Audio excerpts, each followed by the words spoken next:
Assalamualaikum warahmatullahi wabarakatuh.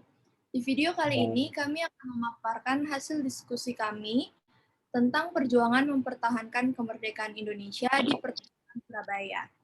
Sebelumnya kami akan memperkenalkan diri. Next. Nama saya Madiana Yahas, absen 2. Nama saya Elang Sati Ramadan, absen 9.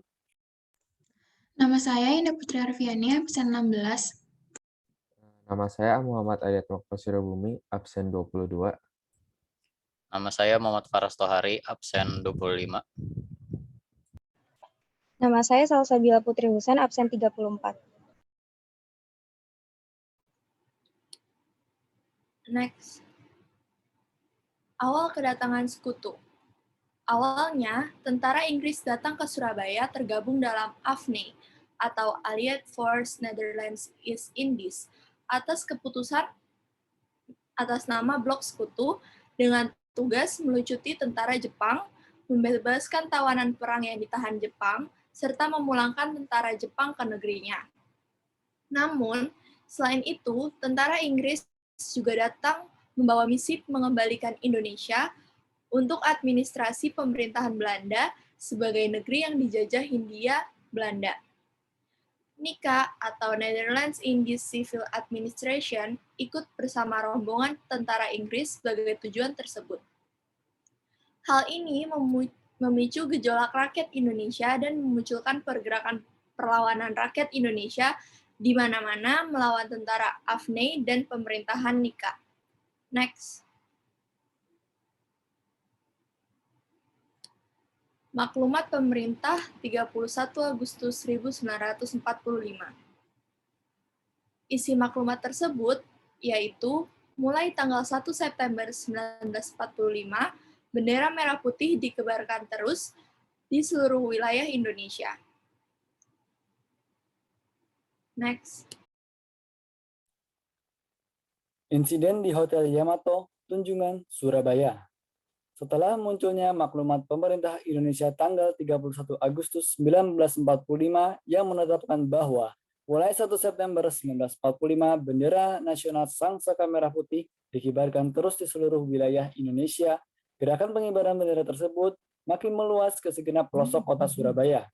Klimaks gerakan pengibaran bendera di Surabaya terjadi pada insiden perobekan bendera di Yamato Hoteru atau Hotel Yamato, atau bernama Orange Hotel atau Hotel Oranye pada zaman kolonial. Sekarang bernama Hotel Majapahit di Jalan Tunjungan nomor 65, Surabaya.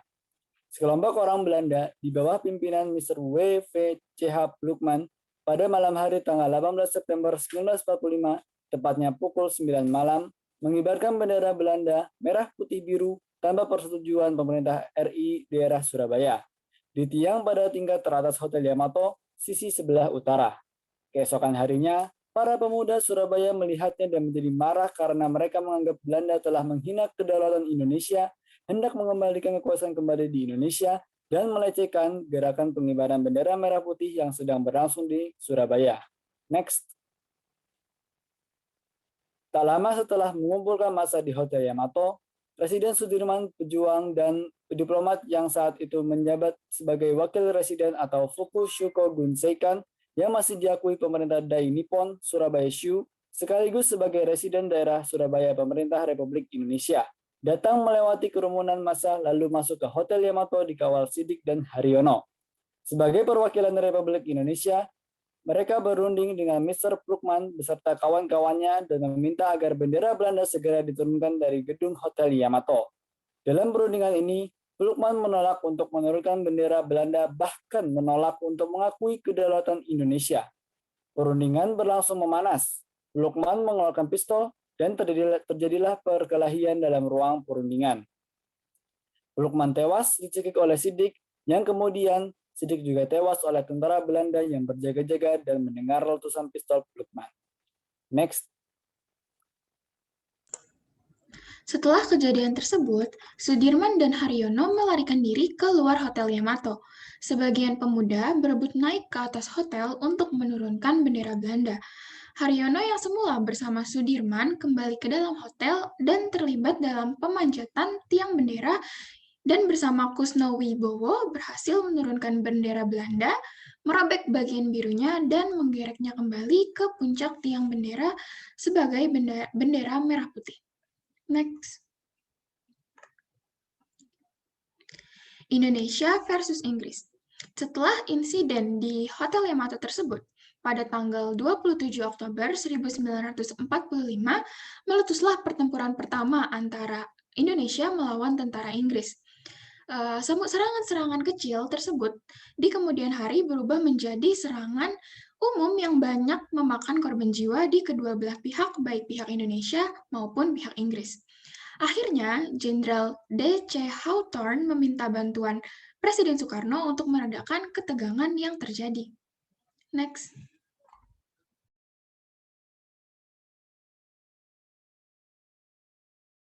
Kematian Brigadir Jenderal Malabi. Setelah gencatan senjata antara pihak Indonesia dan pihak tentara Inggris ditandatangani pada tanggal 29 Oktober 1945, keadaan berangsur-angsur mereda. Walaupun begitu, tetap saja terjadi bentrokan-bentrokan bersenjata antara rakyat dan tentara Inggris di Surabaya. Bentrokan-bentrokan bersenjata di Surabaya tersebut memuncak dengan terbunuhnya Brigadir Jenderal Malabi, yaitu pimpinan tentara Inggris untuk Jawa Timur. Pada 30 Oktober 1945, sekitar pukul 20.30, mobil Buick yang ditumpangi Brigadir Jenderal Malabi berpapasan dengan sekelompok milisi Indonesia ketika akan melewati Jembatan Merah. Kesalahpahaman menyebabkan terjadinya tembak-menembak yang berakhir dengan tewasnya Brigadir Jenderal Malabi oleh tembakan pistol seorang pemuda Indonesia yang sampai sekarang tak diketahui identitasnya.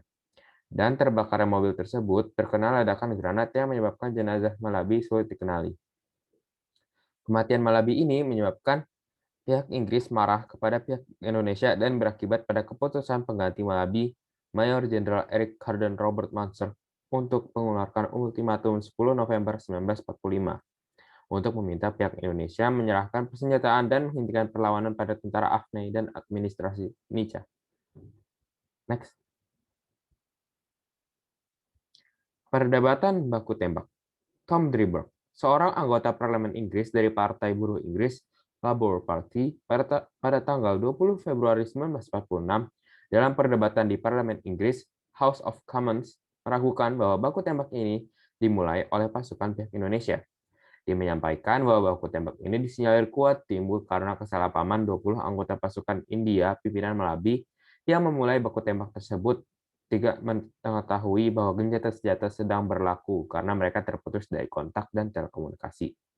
Berikut merupakan kutipan dari Tom Driver. Sekitar 20 orang India di sebuah bangunan di sisi lain alun-alun telah terputus dari komunikasi lewat telepon dan tidak tahu tentang gencatan senjata.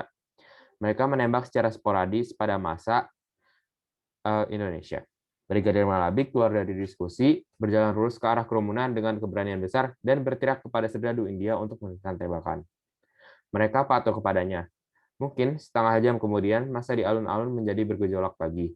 Brigadir Malabi pada titik tertentu dalam diskusi memerintahkan serdadu India untuk menembak lagi. Mereka melepaskan tembakan dengan 2 senapan brand atau massa bubar dan lari untuk melindung. Kemudian, pecah pertempuran lagi dengan sungguh gencar. Jelas bahwa ketika Brigadir Malabi memberi perintah untuk membuka tembakan lagi, perundingan gencatan senjata sebenarnya telah pecah. Setidaknya secara lokal. 20 menit sampai setengah jam setelah itu, ia sayangnya tewas dalam mobil-mobilnya meskipun tidak benar-benar yakin apakah ia telah terbunuh oleh orang Indonesia yang mendekati mobilnya, yang meledak bersamaan dengan serangan terhadap dirinya, Malabi. Saya pikir ini tidak dapat dituduh sebagai pembunuhan licik, karena informasi saya yang dapat secepatnya dari saksi mata, yaitu seorang perwira Inggris yang benar-benar ada di tempat kejadian pada saat itu. Yang niat jujurnya saya tak punya alasan untuk pertanyakan.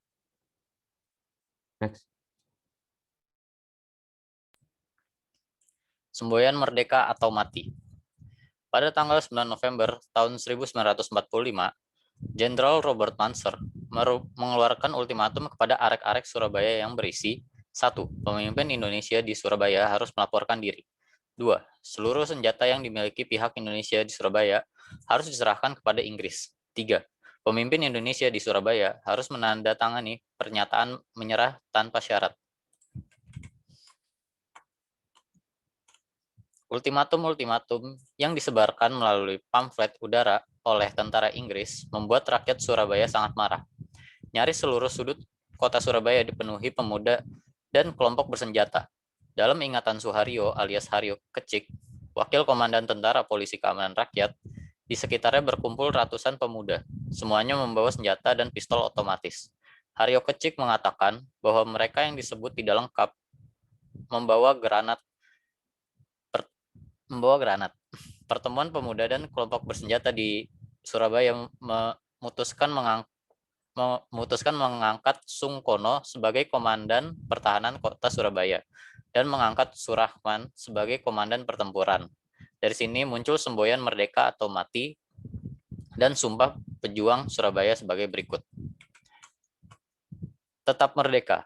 Kedaulatan negara dan bangsa Indonesia yang diproklamirkan pada 17 Agustus 1945 akan kami pertahankan dengan sungguh-sungguh. Penuh tanggung jawab bersama, bersatu, ikhlas berkorban dengan tekad, merdeka atau mati, sekali merdeka, tetap merdeka.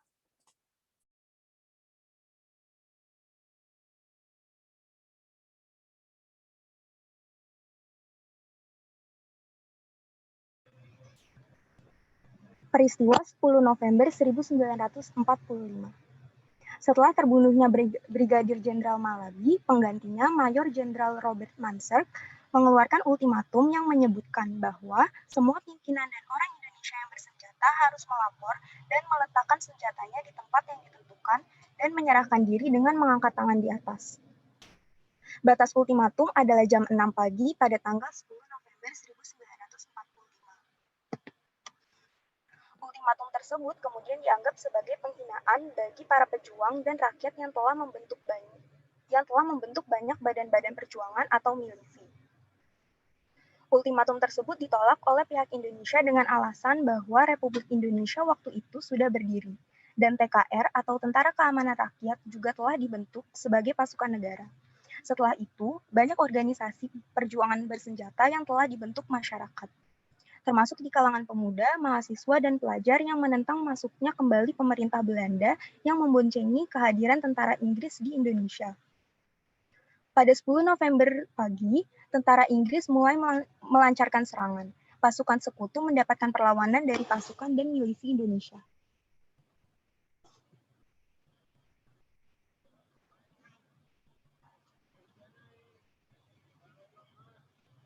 Tokoh perjuangan kemerdekaan seperti menggerakkan rakyat Surabaya untuk berjuang melawan. Sementara tokoh-tokoh agama seperti Kiai Haji Hashim Asy'ari dan Kiai Haji Wahab Hasbullah menggerakkan santri-santri dan masyarakat sipil sebagai misi perlawanan.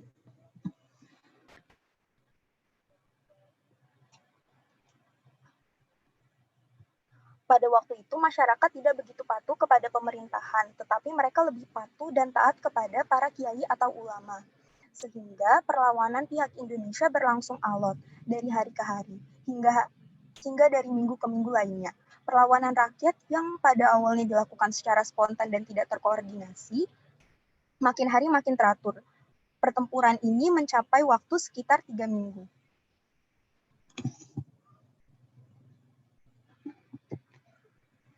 Setidaknya 6.000 sampai 16.000 pejuang dari pihak Indonesia tewas dan 200.000 rakyat sipil mengungsi dari Surabaya. Korban dari pasukan Inggris dan India kira-kira sejumlah 600 sampai 2.000 tentara. Pertempuran berdarah di Surabaya yang memakan ribuan korban jiwa tersebut telah menggerakkan perlawanan rakyat di seluruh Indonesia untuk melakukan perlawanan. Banyaknya pejuang yang gugur dan rakyat sipil yang menjadi korban pada hari 10 November ini kemudian dikenang sebagai Hari Pahlawan oleh Republik Indonesia hingga sekarang. Kesimpulan dari peristiwa pertempuran Surabaya ini adalah, walaupun bangsa Indonesia sudah merdeka, namun masih terdapat beberapa pihak yang berusaha untuk meruntuhkan kemerdekaan Indonesia, bahkan tidak ingin mengakui kedaulatan dan kemerdekaan Indonesia. Salah satunya adalah negara Belanda. Para pejuang bangsa berjuang dengan gigih mempertahankan kemerdekaan Indonesia, bahkan sampai mengorbankan nyawanya. Dan seperti yang sudah dijelaskan sebelumnya, untuk mengenang peristiwa di Surabaya ini, Di kota Surabaya dibangun Tugu Pahlawan dan setiap tanggal 10 November diperingati sebagai Hari Pahlawan. Sekian video presentasi dari kelompok kami. Terima kasih atas perhatiannya. Kurang lebihnya mohon maaf. Wabillahi taufiq wal hidayah. Wassalamualaikum warahmatullahi wabarakatuh.